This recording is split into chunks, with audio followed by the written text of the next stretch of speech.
Muy buenos días a todos ustedes. En primer lugar, agradecer a la Junta Directiva y al Comité Organizador de este Congreso de la Sociedad de Patología Clínica.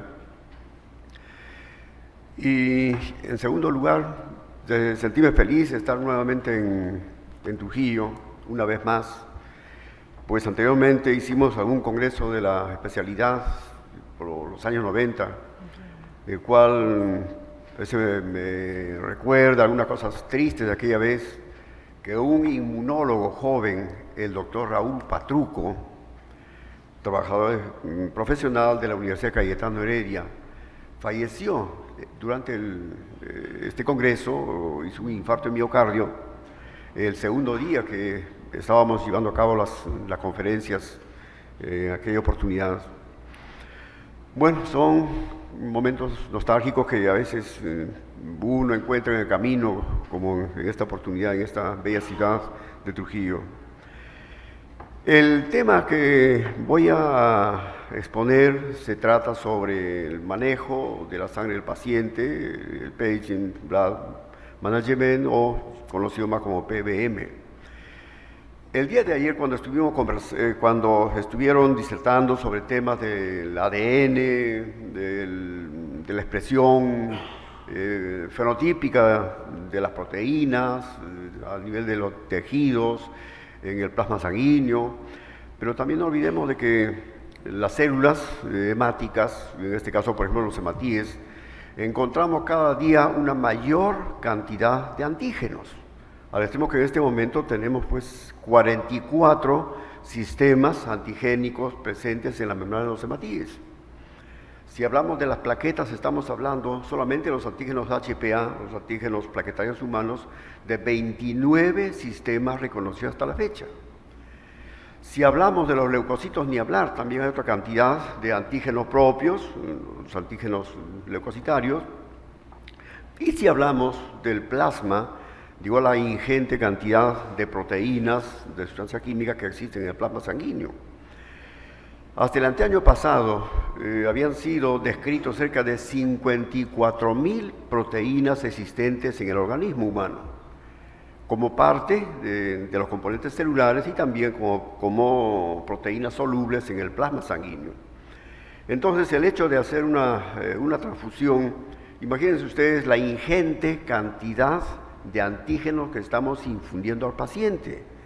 Entonces, estas proteínas o estos antígenos pueden ocasionar efectos inmunomodulatorios en el organismo del receptor, ¿no? Ya sea estimulando o inhibiendo la actividad del sistema inmunológico. Entonces, el tema está relacionado y me han adelantado con algunos aspectos que son muy interesantes. Por ejemplo, el tema de la hemostasia. El tema que acaban de citar el doctor Esquerre sobre las transfusiones masivas. Todo esto está incluido dentro de este programa conocido como PBM desde hace un buen tiempo, pero que involucra pues una serie de problemas que tenemos nosotros dentro de la medicina transfusional, que es tan complejo, desde el momento de reclutamiento hasta el monitoreo, por todas las fases que vamos a tener en algunos momentos, algunos problemas relacionados pues con los diferentes procedimientos que realizamos en nuestros servicios de hemoterapia y banco de sangre, ¿no?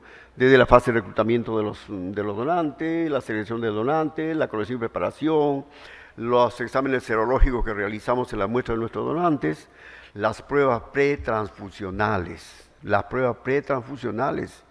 Tenemos 420 bancos de sangre en el Perú, de los cuales 92 son de tipo 2.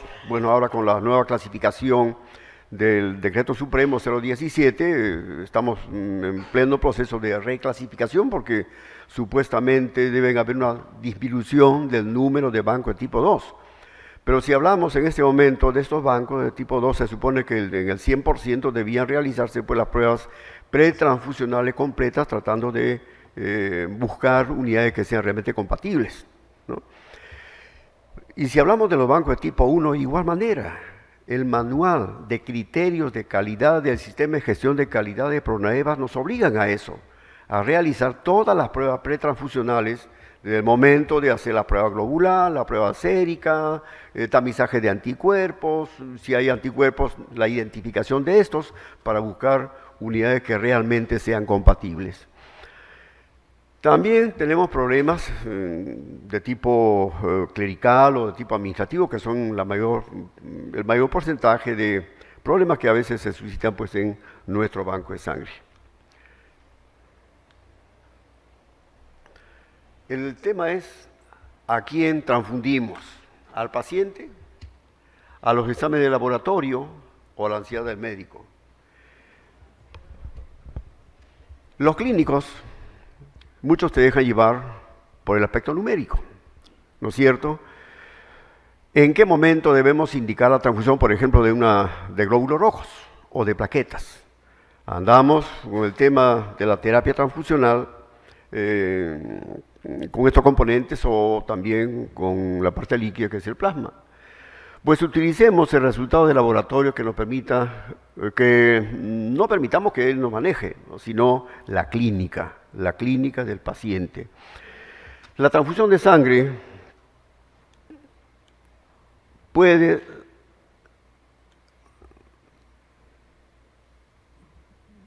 salvar vidas cuando el beneficio supera los riesgos.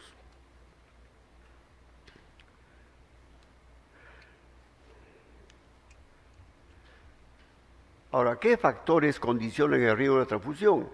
Primero, el tipo de intervención quirúrgica y experiencia del cirujano, sexo del paciente, la masa corporal, la hemoglobina preoperatoria, la competencia hemostática y también la comorbilidad que puede tener el paciente, especialmente pues, de origen cardiovascular y respiratorio. Justo el tema que ustedes acaban de escuchar en relación a las transfusiones masivas, por ejemplo, se suscitan con alguna frecuencia en el INCOR, por el tipo de paciente que nosotros vemos allá. Para lo cual, el banco de sangre tiene que estar preparado para poder proveer en el momento que nos soliciten el componente que crean ellos necesario. Llámese paquetes globulares, tener plaquetas en una cantidad suficiente como para poder proveerles, crioprecipitado, hay también fibrinógeno liofilizado, pero ¿cuánto cuesta una ampolla del fibrinógeno liofilizado? Están alrededor de 3.000 a 3.500 soles.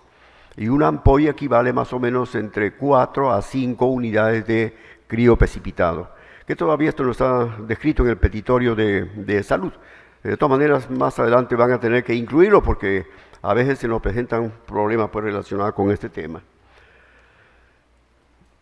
Por otro lado, los riesgos estimados de complicaciones infecciosas que tenemos en nuestro banco de sangre, relacionados, que ya ustedes conocen también, con los problemas infecciosos, ¿no?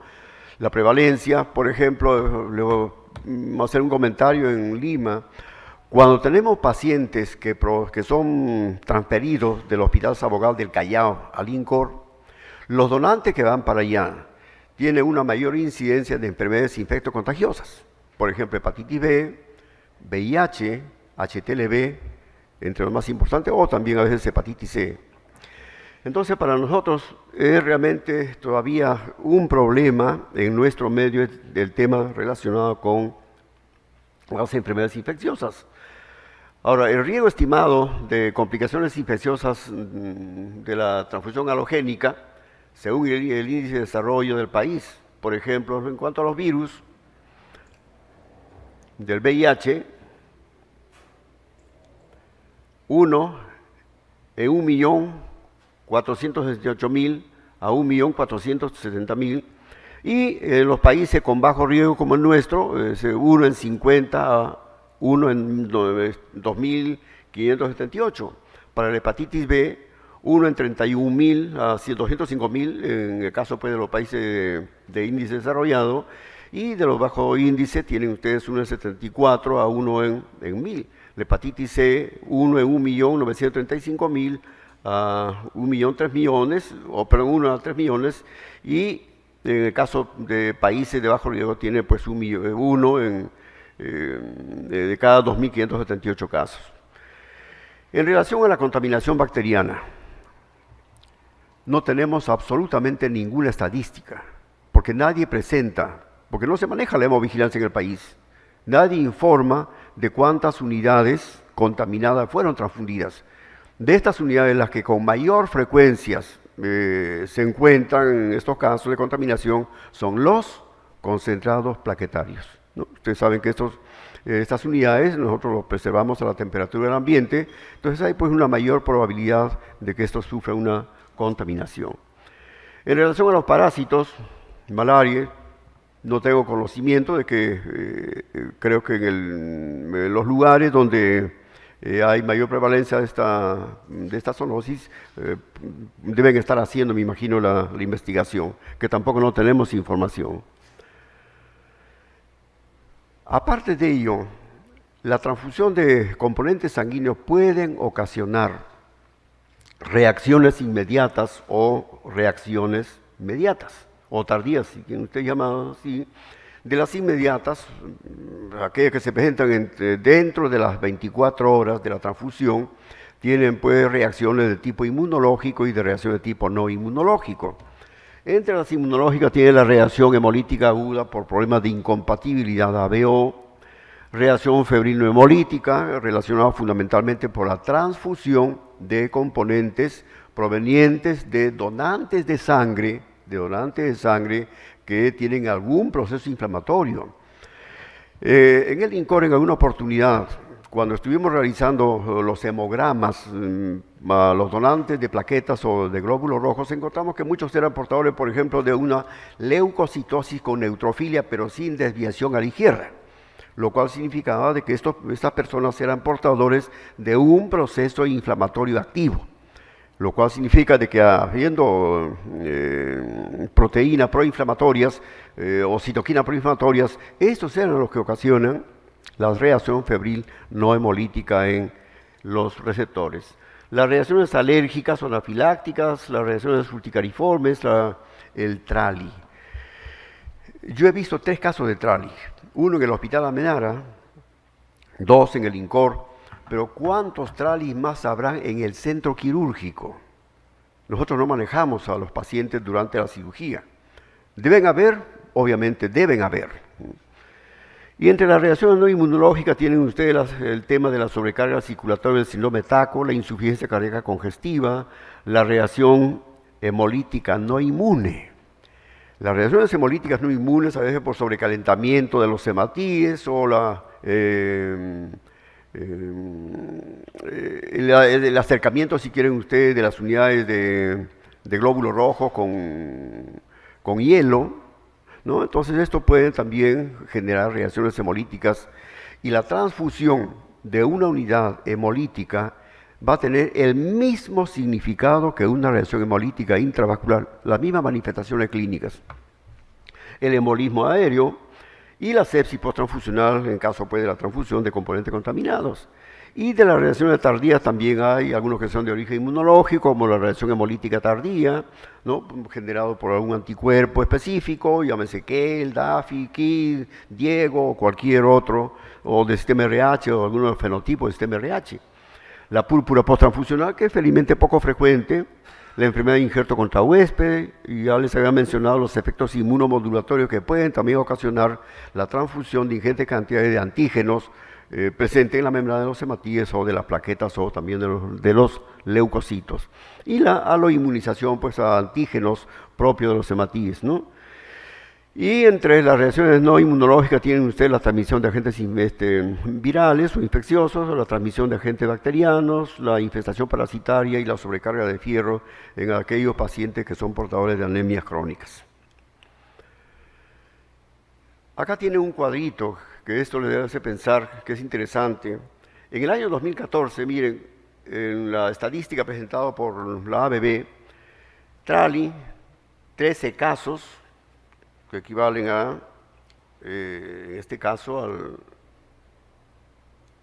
43%, TACO, 5 casos, 17%, reacción transfusional hemolítica aguda por incompatibilidad ABO, 4 casos, 13%, la reacción transfusional retardada, ¿no? 4 casos, 13%, contaminación 1 caso, 3%, anafiláctica 2 casos, 7%, y las reacciones hipotensivas que últimamente se están viendo con mayor frecuencia.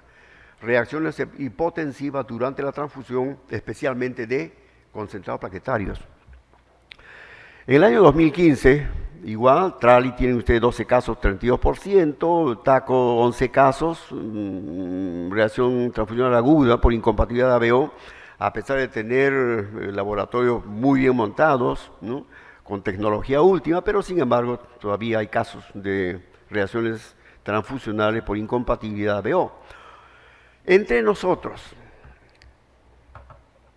la incidencia de los grupos sanguíneos, me recuerdo mucho esto en la época de COVID, O 80%, A 15%, B 4 a 5% y AB menos del 1%. ¿Qué está sucediendo en nuestro medio?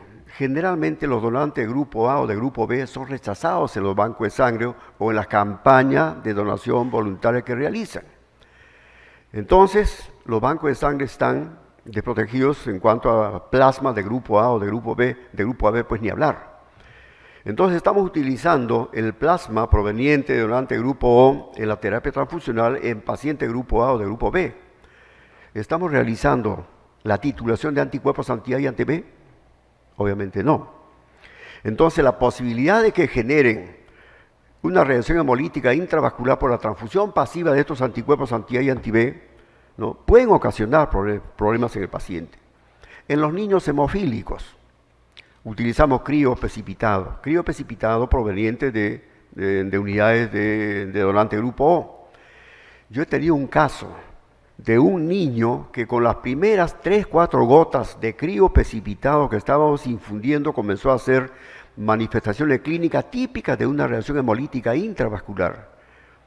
Al hacer el análisis de este crío precipitado, tenía 50.000 DIL de título de anticuerpos anti-B, provenientes de un donante de este grupo, ¿no? Que era buscador de oro en la zona de Madre de Dios. Entonces imagínense ustedes, la concentración tremenda de estos anticuerpos puede ocasionar por transfusión pasiva reacciones hemolíticas en estos pacientes.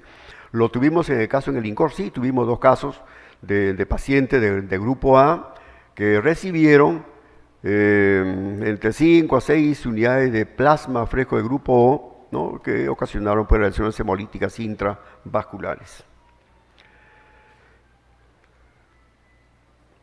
En el año 2005, el doctor James Ibister fue el que acuñó este término de PBM, de Patient Blood Management, y fue uno de los que iniciaron la incorporación de este programa para el mejor uso de los componentes sanguíneos.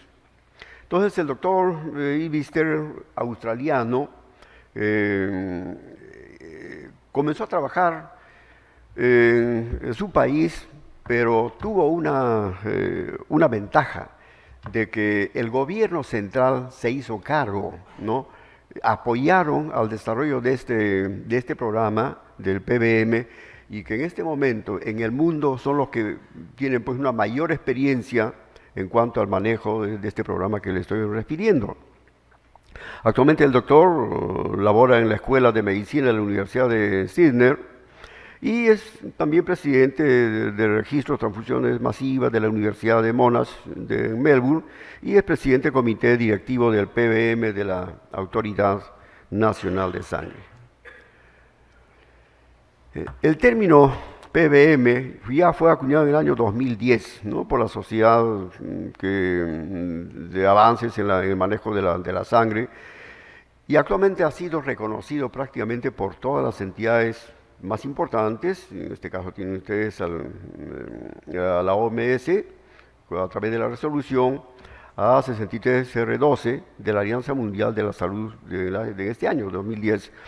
En este momento, prácticamente la Asociación Americana de Banco de Sangre, la Sociedad Canadiense y la Comunidad Europea están tratando de mejorar este programa del PBM, ¿no? De esta manera que esto les facilite el mejor uso de los componentes sanguíneos y también les genere pues ahorro en el uso de estos componentes.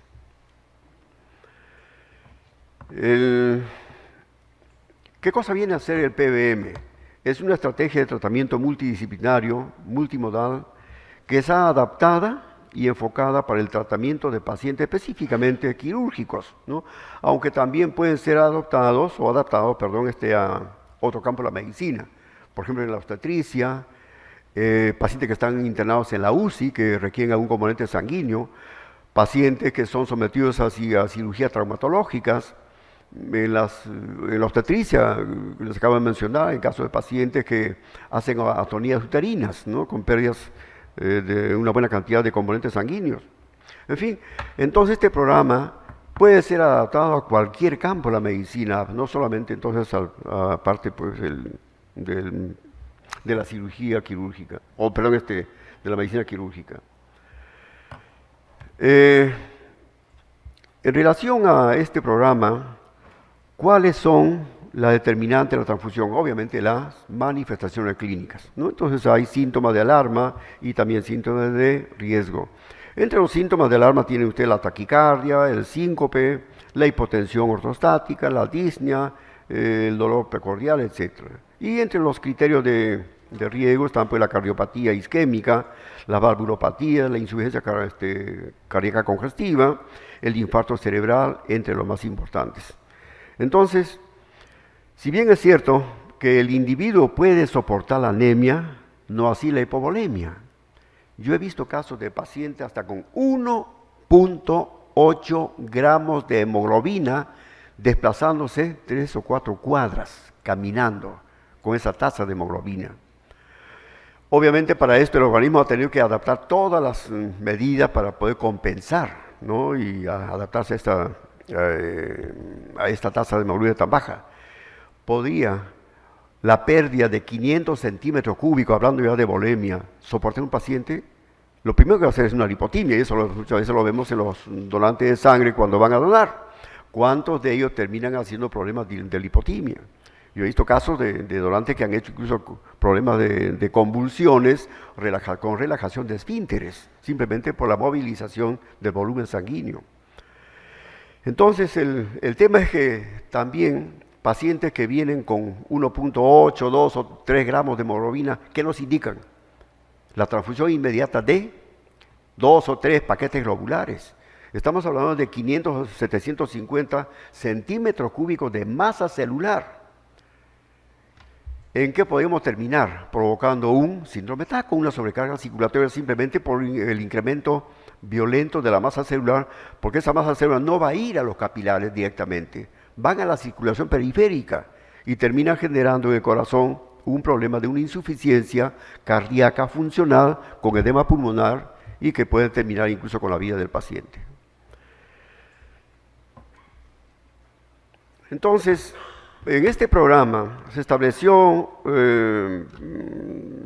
algunas normas, ¿no? Objetivos, como son primero, mejorar los resultados y no reducir o eliminar la transfusión sanguínea halogénica. Facilitar el uso de protocolos, ¿no? Para un mejor uso de este programa PBM. Crear en todos los niveles el concepto claro de la importancia de ahorro de sangre. Eso significa de que eso no lo vamos a hacer nosotros los proveedores de componentes sanguíneos. Tiene que haber una opinión multidisciplinaria entre ellos. ¿Quiénes son los que manejan el componente sanguíneo en el centro quirúrgico? No es el cirujano, es el anestesiólogo.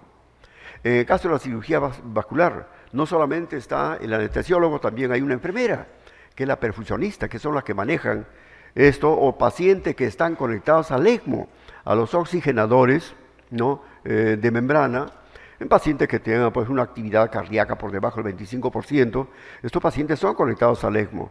Y en el ECMO, ¿qué vamos a encontrar? Que son grandes consumidores de dos componentes fundamentalmente, fibrinógeno y plaquetas. Entonces tenemos que proveer una cantidad de crioprecipitado y también de concentrados plaquetarios. El riesgo que nos corremos es de que estos pacientes más adelante se tornen en refractarios a los antígenos plaquetarios, ya sea por problemas de HPA o HLA clase 1, porque no hay clase 2 felizmente en la membrana de las plaquetas. Entonces se establecieron tres pilares. Primero, la contaminación de volumen o la optimización de volumen sanguíneo, la minimización de la hemorragia, el pilar 2 y el pilar 3, la optimización de la tolerancia a la anemia. De estos pilares, todos están relacionados, ¿no?, con la fase prequirúrgica, la fase ya quirúrgica propiamente tal, o la fase postquirúrgica. En cuanto a la optimización de la eritropoiesis, obviamente lo primero que tiene que hacer es la detección y tratamiento de la anemia. Tratar de que los pacientes ingresen al centro quirúrgico con una buena tasa de hemoglobina para evitar estas complicaciones que mañana más tarde puedan poner en peligro la vida del paciente. En cuanto a la minimización de la hemorragia, utilizar el mayor uso de medida conservadora de sangre del paciente, y justo lo que nos acaban de mencionar también en cuanto a la hemostasia. Y en tercer lugar, la optimización de la tolerancia fisiológica de la anemia, con el uso racional de acuerdo pues a la guía práctica clínica de los productos halogénicos. En cuanto al pilar primero, en la fase preoperatoria, detectar, evaluar la anemia, que tengo acá. Preoperatoria, el manejo de la enfermedad, considerar la donación autóloga preoperatoria como una posibilidad, remitir al especialista después en casos más complejos de pacientes que sean portadores de un problema de anemia, o también considerar la anemia no tratada como una contraindicación para la cirugía electiva. En la fase intraoperatoria, proceder a la cirugía una vez optimizada la eritropoiesis, y que se maneje todos los factores de coagulación, y en el postoperatorio detectar, evaluar y tratar la anemia postoperatoria, prestar atención a las interacciones farmacológicas, porque también los fármacos pueden ser inductores o causar pues problemas de más anemia. En el pilar 2, en cuanto a la minimización, igual en la fase preoperatoria, identificar el riesgo de sangrado, revisar la medicación, la terapia anticoagulante y antiagregante plaquetario, minimizar las pérdidas iatrogénicas, la planificación y revisión del procedimiento quirúrgico, la donación autóloga preoperatoria en casos pues, seleccionados de pacientes que requieran ser intervenidos quirúrgicamente.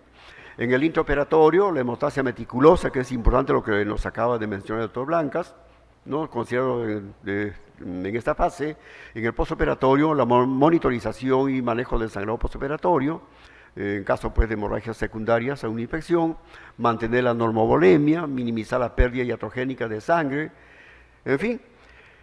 Y en el pilar 3, en el preoperatorio, evaluar, optimizar la reserva fisiológica del paciente, ¿no? Ponderar la pérdida estimada de sangre frente a la pérdida de sangre tolerada por el paciente y el tratamiento básico que se le debe instituir. En el intraoperatorio, optimizar el gasto cardíaco, optimizar la ventilación y oxigenación, usar estrategias transfusionales restrictivas basadas en la evidencia y en el postoperatorio maximizar el aporte de oxígeno, minimizar el consumo de oxígeno, evitar o tratar de inmediato si hay un problema infeccioso y usar estrategias transfusionales restrictivas basadas en la evidencia.